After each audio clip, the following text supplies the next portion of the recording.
আসসালামু আলাইকুম। কথা নাহিয়ান স্বাগত জানাচ্ছেন টিভির মধ্যরাতের খবরে। ক্রাউন সিমেন্ট শিরোনাম। ধ্বংস প্রতিহিংসা ভুলে জ্ঞানভিত্তিক নতুন বাংলাদেশ গড়ার ডাক দিয়েছেন বিএনপি চেয়ারপারসন বেগম খালেদা জিয়া। বলেছেন, দেশ এখন ফ্যাসিবাদ মুক্ত, যার কৃতিত্ব ছাত্র জনতার। বুধবার বিএনপি নয়াপল্টনের কেন্দ্রীয় কার্যালয়ের বিশাল সমাবেশে হাসপাতাল থেকে ভিডিও বার্তায় তিনি এসব কথা বলেন।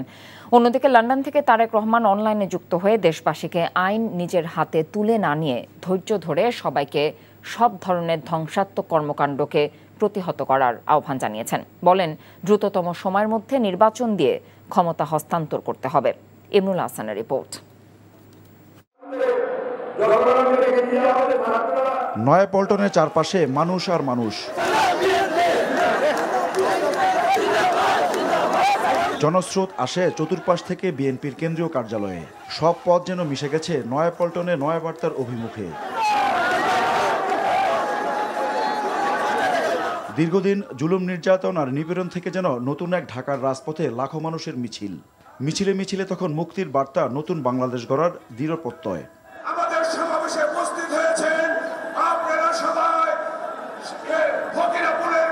সমাবেশের শেষের দিকে দলের প্রধান বেগম খালেদা জিয়া ভিডিও বার্তায় বক্তব্য দিবেন, এমন ঘোষণা আসে মঞ্চ থেকে। মুহূর্তে বাঁধ ভাঙ্গা উচ্ছ্বাসে গোটা নয়াপল্টন এলাকা মুখরিত হয়ে ওঠে। মুহুর্মুহু করতালির মধ্যে জনস্রোতে সব চোখ তখন বড় পর্দায়।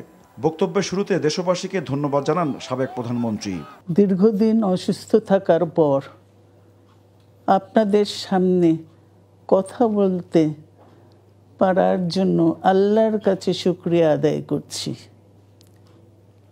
আমার কারাবন্দী অবস্থায় আপনারা আমার কারামুক্তি ও রোগ মুক্তির জন্য সংগ্রাম করেছেন, দোয়া করেছেন। সেজন্য আমি আপনাদের সকলকে ধন্যবাদ জানাচ্ছি। বেগম খালেদা জিয়া বলেন, দেশ এখন ফ্যাসিবাদ মুক্ত, যার পুরো কৃতিত্ব তিনি দেন আন্দোলনকারীদের। দীর্ঘ আন্দোলন, সংগ্রাম ও ত্যাগের মধ্য দিয়ে আমরা ফ্যাসিবাদী অবৈধ সরকারের কাছ থেকে মুক্তি পেয়েছি। আমি আন্তরিক ধন্যবাদ জানাতে চাই আমাদের বীর সন্তানদের, যারা মরণপণ সংগ্রাম করে এই অসম্ভবকে সম্ভব করেছে। শত শত শহীদদের জানাই শ্রদ্ধা। এ বিজয় আমাদের নতুন সম্ভাবনা নিয়ে এসেছে। লাখো জনতার উদ্দেশ্যে বিএনপি চেয়ারপারসন বেগম খালেদা জিয়া শোনান নতুন অগ্রগামী বাংলাদেশের শুভবার্তা। দীর্ঘদিনের নজিরবিহীন দুর্নীতি, গণতন্ত্রের ধ্বংসের স্তূপের মধ্য থেকে আমাদের নির্মাণ করতে হবে এক সমৃদ্ধ বাংলাদেশ। ছাত্র তরুণরাই আমাদের ভবিষ্যৎ। তরুণরা এই যে স্বপ্ন নিয়ে বুকের রক্ত ঢেলে দিয়েছে, সেই স্বপ্ন বাস্তবায়নে করতে মেধা, যোগ্যতা, জ্ঞান ভিত্তিক গণতান্ত্রিক বাংলাদেশ গড়ে তুলতে হবে। শোষণহীন সমৃদ্ধ বাংলাদেশ। সকল ধর্মের গোত্রের অধিকার নিশ্চিত করতে হবে। শান্তি, প্রগতি আর সাম্যের ভিত্তিতে আধুনিক বাংলাদেশ নির্মাণে আসুন আমরা তরুণদের হাত শক্তিশালী করি। ধ্বংস নয়, প্রতিশোধ নয়, প্রতিহিংসা নয়, ভালোবাসা, শান্তি ও জ্ঞান ভিত্তিক সমাজ গড়ে তুলি। নয়াপল্টনের উত্তাল জনসমুদ্রে লন্ডন থেকে যুক্ত হয়ে বিএনপির ভারপ্রাপ্ত চেয়ারম্যান তারেক রহমান অভিযোগ করেন, স্বৈরাচারী শেখ হাসিনা পালিয়ে যাওয়ার পর পরিকল্পিতভাবে পুলিশের মধ্যে নৈরাজ্য তৈরির চেষ্টা চলছে। প্রশাসনের প্রতি আহ্বান জানান শক্ত হাতে আইন শৃঙ্খলা পরিস্থিতি নিয়ন্ত্রণে আনার। আর নেতাকর্মীদের প্রতি আহ্বান জানান নিরাপত্তাহীনতায় ভোগা মানুষের পাশে ঢাল হয়ে দাঁড়ানোর। পুরো বাংলাদেশটাকেই বিগত 15 বছর ধরে বন্দি করে ফেলা হয়েছিল। আয়নাঘর মুক্ত আজ আমাদের প্রিয় বাংলাদেশ। বিরোধী মতের মানুষকে আয়নাঘরে আটকে রাখা হতো, আজ উন্মুক্ত হয়েছে গণতন্ত্রের দ্বার, আজ মুক্ত, স্বাধীন, প্রিয় বাংলাদেশ। প্রমাণ হয়েছে আবারও, মুক্তিযুদ্ধের বাংলাদেশ কখনো পরাজয় মানে না, মানতে পারে না এবং মানবে না। হাসিনার পালনের পরে বর্তমানে খুব সুকৌশলে একটি চক্র পুলিশের মনোবল ভেঙে দেওয়ার ষড়যন্ত্রে লিপ্ত হয়েছে। হাজারো শহীদের রক্তের বিনিময়ে অর্জিত স্বাধীনতার গৌরবকে কালেমামুক্ত করার ষড়যন্ত্র এরই ভিতরে আবার শুরু হয়ে গিয়েছে। দেশকে গণতন্ত্রের উত্তরণের চলমান প্রক্রিয়াকে বাধাগ্রস্ত করতে সারা দেশে অস্থিতিশীল পরিবেশ সৃষ্টির ষড়যন্ত্র স্পষ্ট হয়ে উঠছে। প্রশাসনের প্রতি আহ্বান, শক্ত হাতে আইন শৃঙ্খলা নিয়ন্ত্রণ করুন, প্রতিটি মানুষের নিরাপত্তা নিশ্চিত করুন। ধর্ম, বর্ণ পরিচয়ের কারণে কেউ যেন নিরাপত্তাহীনতায় না থাকে, সবার আগে সেটি নিশ্চিত করতে হবে। দেশের বর্তমান পরিস্থিতিতে বিএনপি সহ বাংলাদেশের গণতন্ত্রের পক্ষের দলগুলোর দৃষ্টি আকর্ষণ করে বলতে চাই, ষড়যন্ত্রকারীদের এই নৈরাজ্যের কাছে আমরা হার মানতে পারি না। দ্রুততম সময়ে নির্বাচন দেওয়ার দাবিও জানান তারেক রহমান। রাজনৈতিক এবং রাষ্ট্র পরিচালনায় গুণগত পরিবর্তন আনতে না পারলে আমাদের আজকের এই বিপ্লব কাঙ্ক্ষিত ফল মিলবে না। প্রিয় ভাই বোনেরা, 12.5 কোটি ভোটারের অধিকার কেড়ে নিয়েছিল স্বৈরাচার। গত 15-16 বছর ধরে জনগণের উপরে স্বৈরা শাসন চাপিয়ে দিয়েছিল। স্বৈরাচার গণহত্যাকারী হাসিনার পতনের মধ্যে দিয়ে হাজারো শহীদের রক্ত রঞ্জিত বিপ্লবের প্রথম ধাপ সফল হয়েছে মাত্র।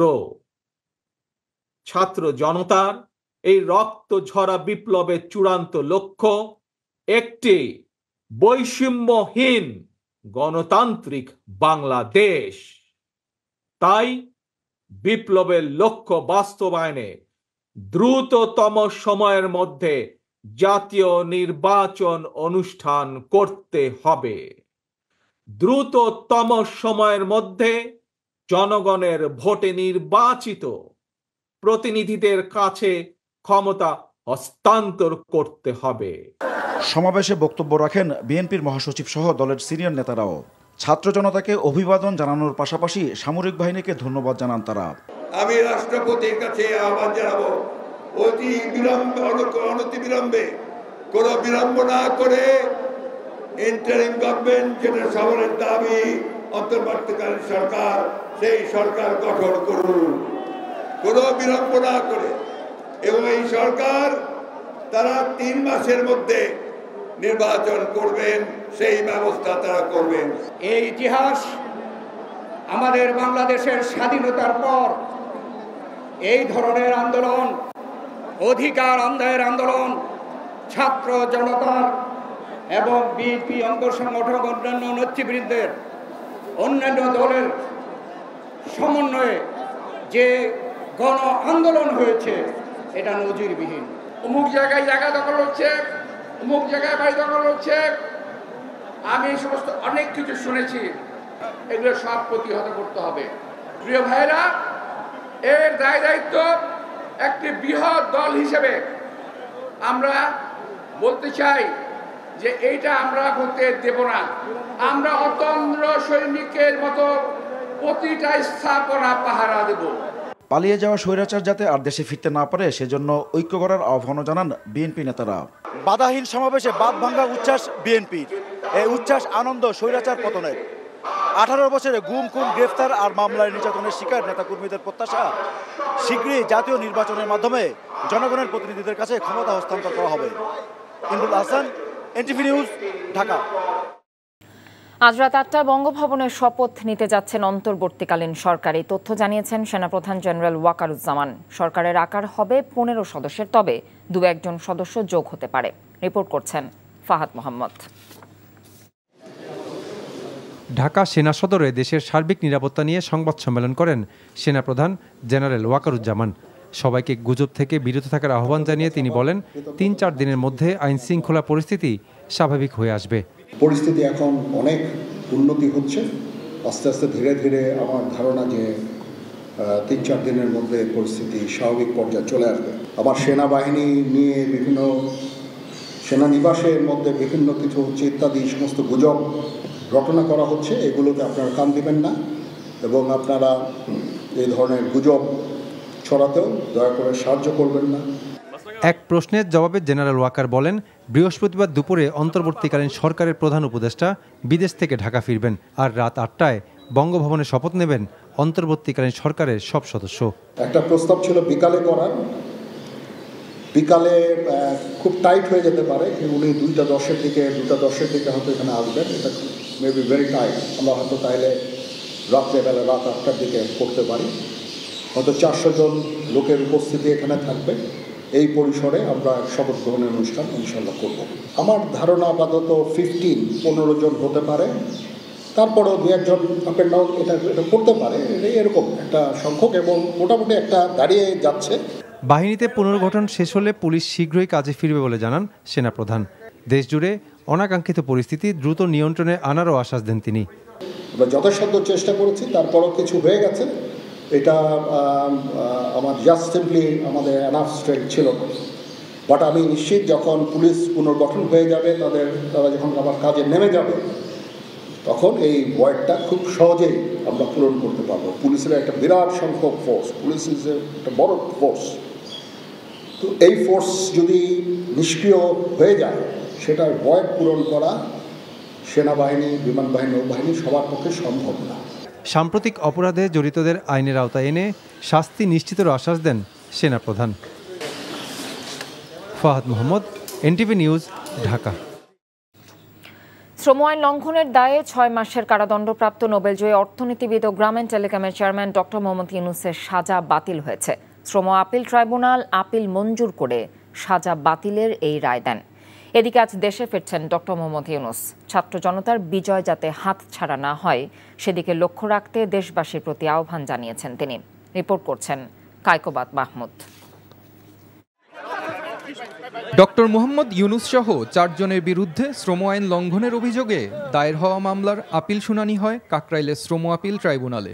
শ্রম আইন লঙ্ঘনের দায়ে 6 মাসের কারাদণ্ডপ্রাপ্ত গ্রামীণ টেলিকমের চেয়ারম্যান ও নোবেলজয়ী অর্থনীতিবিদ ডক্টর মোহাম্মদ ইউনূস সহ 4 জনের সাজা বাতিল করে রায় দেন বিচারক। সেই সাথে সবাইকে খালাস দেওয়া হয়। আজকে কোর্ট এই সমস্ত জিনিস শুনানি করে বিবেচনা করে আজকে এই আপিলটিকে চূড়ান্তভাবে গৃহীত করেছে, মঞ্জুর করেছেন এবং চার্জের থেকে আসামিদেরকে খালাস দিয়েছেন। যে আসামি যে 4 জন, ডক্টর মোহাম্মদ ইউনূস, তারপরে হচ্ছে আশরাফুল হাসান, নূরজাহান বেগম এবং মোহাম্মদ শাহজাহান, তারা হচ্ছে চেয়ারম্যান এবং ডাইরেক্টর গ্রামীণ টেলিকম। অর্থদণ্ড সহ যা আছে এই মামলা সমস্ত জিনিস এই মামলায় বাতিল ঘোষণা করা। এদিকে বৃহস্পতিবার ডক্টর ইউনূস দেশে ফিরছেন বলে জানিয়েছে ইউনূস সেন্টার। বিজ্ঞপ্তিতে জানানো হয়, দুবাই থেকে এমিরেটাস ফ্লাইট যোগে বৃহস্পতিবার দুপুরে নোবেলজয়ী এই অর্থনীতিবিদ ঢাকায় পৌঁছাবেন। এর আগে ইউনূস সেন্টারের আরেক সংবাদ বিজ্ঞপ্তিতে ডক্টর ইউনূস সব ধরনের সহিংসতা ও স্থাবর ও অস্থাবর সম্পদ বিনষ্ট করা থেকে বিরত থাকতে দেশবাসীর প্রতি আহ্বান জানান। বলেন, কোনো ভুলের কারণে যাতে ছাত্র জনতার বিজয় হাতছাড়া না হয়। Kaykobad Mahmud, NTV news, Dhaka. সারা দেশের সব পুলিশ সদস্যদের 8 অগাস্ট সন্ধ্যার মধ্যে নিজ নিজ পুলিশ লাইন্স দপ্তর পিওএমও ব্যারাকে ফেরার নির্দেশ দিয়েছেন নবনিযুক্ত আইজিপি মোহাম্মদ মইনুল ইসলাম। বুধবার দুপুরে পুলিশ সদর দফতরে সংবাদ সম্মেলনে তিনি বলেন, বৈষম্য বিরোধী ছাত্রদের যৌক্তিক আন্দোলনে আইন লঙ্ঘন করে অতি উৎসাহী পুলিশ কর্মকর্তার নির্দেশে ছাত্র জনতার ওপর গুলি চালানো হয়েছে। তাদের বিরুদ্ধে ব্যবস্থা নেওয়ার কথা জানিয়েছেন তিনি। প্রতিটি হত্যাকাণ্ডের সুষ্ঠু নিরপেক্ষ তদন্ত করা হবে জানানো হয়। বাহিনীর সংস্কারের কাজ চলছে জানিয়ে আইন শৃঙ্খলা পরিস্থিতি নিয়ন্ত্রণে সবাইকে নিয়ে কাজ করার কথা জানিয়েছেন আইজিপি।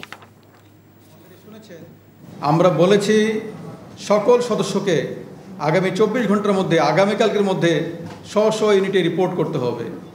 ছাত্র, সাধারণ মানুষ, পুলিশ সহ প্রতিটি হত্যাকাণ্ড যেখানে সংঘটিত হয়েছে তার সুষ্ঠু এবং নিরপেক্ষ তদন্ত করতে আমরা আইনিভাবে প্রতিশ্রুতিবদ্ধ। ল্যাবসের ক্ষেত্রে একটা যে বিধান আছে আমাদের as per our police regulations of Bengal, আমাদের অন্যান্য যে আইনি কাঠামো আছে, ফৌজদারি কার্যবিধি, সার্ভিস রুলস, সেগুলি আলোকে আমাদের অ্যাডমিনিস্ট্রেটিভ ব্যবস্থা এবং আইনি ব্যবস্থা এটি চলমান। কারো ঘাড়ে দুই মাথা ছিল না, তাই এতদিন সরকারের সব কথা শুনতে হয়েছে ব্যবসায়ীদের। এমন মন্তব্য করে ইন্টারন্যাশনাল চেম্বার অফ কমার্সের সভাপতি মাহবুবুর রহমান দাবি করেন, আওয়ামী লীগ শাসন আমলে নানান চাপে ছিলেন তারা। চলমান পরিস্থিতিতে এক সংবাদ সম্মেলনে ব্যবসায়ী নেতারা দেশ জুড়ে চলা বিশৃঙ্খলা, লুটপাটের বিরুদ্ধে দ্রুত কঠোর পদক্ষেপ নিতে আইন শৃঙ্খলা বাহিনীর প্রতি আহ্বান জানিয়ে ব্যবসার পরিবেশ নিশ্চিতের দাবি করেন। হাসানুল শাওনের রিপোর্ট। দেশের চলমান পরিস্থিতিতে ব্যবসায়ী নেতাদের নিয়ে রাজধানীর একটি হোটেলে ইন্টারন্যাশনাল চেম্বার অব কমার্স আইসিসির এই সংবাদ সম্মেলন, যাতে ব্যবসায়ী নেতারা চলমান পরিস্থিতির শান্তিপূর্ণ সমাধান প্রত্যাশা করেন। এ সময় আইসিসি সভাপতি বলেন, বিগত দিনে একটি কঠিন পরিস্থিতিতে সরকারের সাথে তাল মেলাতে বাধ্য করা হয়েছিল ব্যবসায়ীদের। আপনি সরকার প্রধানের সাথে মিটিং করবেন আর আপনি ঘরে বসে থাকবেন, আপনার একখানে যদি দুই মাথা থাকে আপনি পারবেন, তো আমাদের তো দুই মাথা ছিল না। ইনভাইট করা হয়েছে, I could not refuse it to go, আমাকে যেতে হয়েছে। তো সেই কারণেই তো এই আন্দোলন হলো। প্রেশারটা ফিল করেছি না, we were under the pressure. You are either with me or you are against me, in between কিছু নাই। এটাই ছিল সরকারের ফিলোসফি। ব্যবসায়ীরা জানান, দেশে এখন হিংসা, হানাহানি আর লুটপাট চলছে, যা ব্যবসা বাণিজ্যকে নতুন করে সংকটে ফেলছে। পরিস্থিতি সামাল দেয়া না গেলে রপ্তানি সহ নানা খাত খারাপ পরিণতির দিকে যাবে বলেও আশঙ্কা তাদের। আমাদের মূল উদ্দেশ্য হচ্ছে এখন ল অ্যান্ড অর্ডার রেস্টিউর করা, কলকারখানা চালু করা, মানুষের জীবনের নিরাপত্তা নিশ্চিত করা, পুলিশ বাহিনীকে অ্যাক্টিভ করা। কারো রাগ থাকলে ফ্যাক্টরিটা ভাঙতে পারে, ওখান থেকে কিছু জিনিস নিয়ে যেতে পারে, এটা আমরা মানলাম। কিন্তু আগুন দিয়ে পুড়িয়ে দিয়ে ধ্বংস করে দিয়ে এটা লাভটা কার হচ্ছে? সারা দেশের যে অর্জন সেটা কিন্তু আজকে একদম শেষ হয়ে যাচ্ছে। ব্যবসায়ীদের দাবি, দ্রুততার সাথে আইন শৃঙ্খলা পরিস্থিতি ঠিক করে ব্যবসার পরিবেশ নিশ্চিত করা জরুরি। এখন যারা ভাঙচুর, অগ্নিসংযোগ করছেন, কিছু সংখ্যক দুষ্কৃতিকারী, কিছু সংখ্যক স্বার্থান্বেষী গোষ্ঠী এই কাজগুলি করছে। আমরা চাই যে ব্যবসা বাণিজ্যের সুন্দর পরিবেশটা গড়ে উঠুক, দেশের অর্থনীতিটা আবার সচল হোক।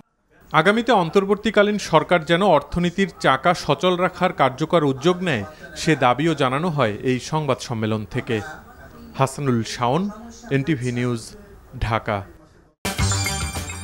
এ ছিল মধ্যরাতের খবরে। এই খবরের ভিডিও সহ আপডেট জানতে ভিজিট করুন এনটিভি অনলাইন www.ntvbd.com। এছাড়াও এনটিভির জনপ্রিয় সব অনুষ্ঠান ও খবরের আপডেট জানতে ভিজিট করুন আমাদের ইউটিউব এবং ভেরিফাইড ফেসবুক পেজ। সকাল 7:30টায় সকালের খবর দেখার আমন্ত্রণ রইল। এতক্ষণ সাথে থাকার জন্য ধন্যবাদ সবাইকে।